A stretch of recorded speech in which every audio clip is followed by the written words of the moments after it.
Tapos na. Wala na. Pakibukas na ilaw. Eh, sir. Takot ako.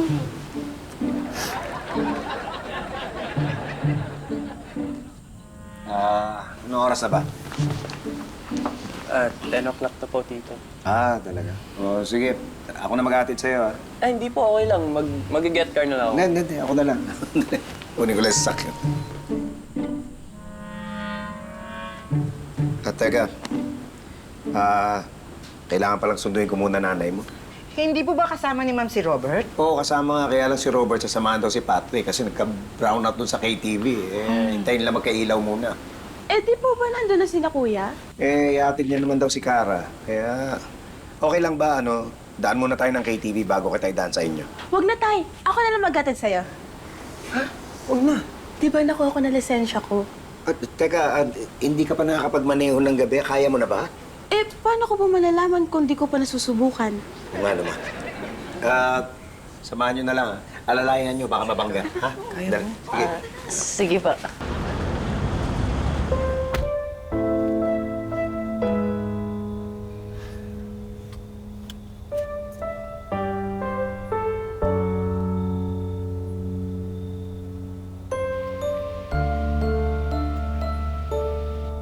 Thank you talaga, Hindi mo na ako kailangan ihatid.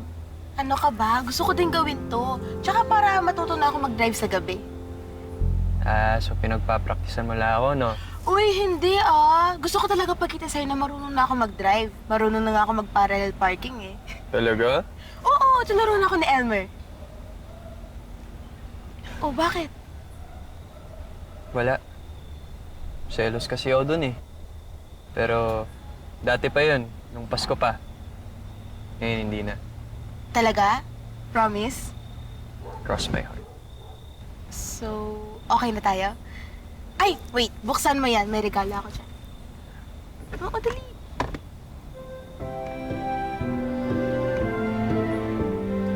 Camera? Mahal to ah. Ano ka ba? Hindi ko yung regalo para sa'yo lang. Para sa ating dalawa yan. Swerte ko talaga sa'yo. Basta tuloy tayo bukas sa planetarium, ha? Tapos kain mo tayo bago pumasok. Di ba? Ang ganda.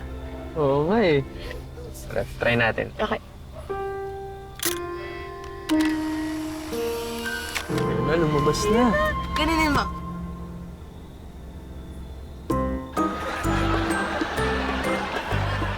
Wala bang kiss? Ano ka ba?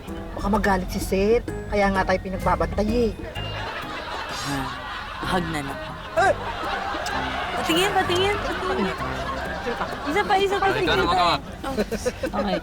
1, 2, 3. Thank you. Nay, tay, alis na po ako. Sundin ko lang po si Jacob. Oh, may lakad uli kayo? Di ba umalis na kayo kahapon?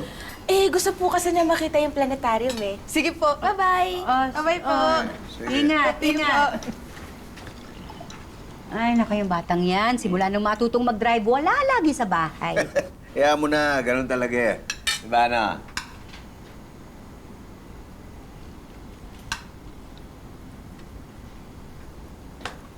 Pitch. Ito, eksakto. Ay, Elsa, alam ko lang kung bakit nag-brown out kagabi. Bakit? Linakaw yung kable ng poste doon sa tapat ng KTV. Grabe naman yung mga magnanakaw na yun. O, paano walang CCTV? Pero okay na ngayon.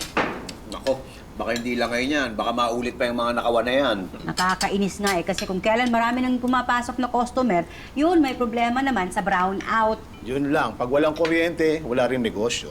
Ba't yun na kayo bumili ng, ng generator? Wala naman sa budget ko yun eh.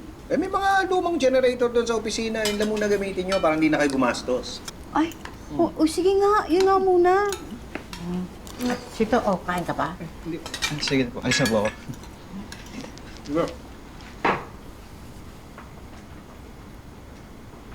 Yan dun. Eh baka po nag-aaway sila ni Cara. Huh? Mukhang okay naman sila kagabi ah. Ba't daw? Eh, hindi ko po alam eh. Pero kasi nga po kagabi, nung umuwi, magkausap sa telepono. Tapos parang nagtatalo yata. Tumatanda ka na. Ano naman kailangan ng edad sa usapan? Hindi mo rin narinig pinag-uusapan na nabibingi ka na, tumatanda ka na. Ah, ganun ah.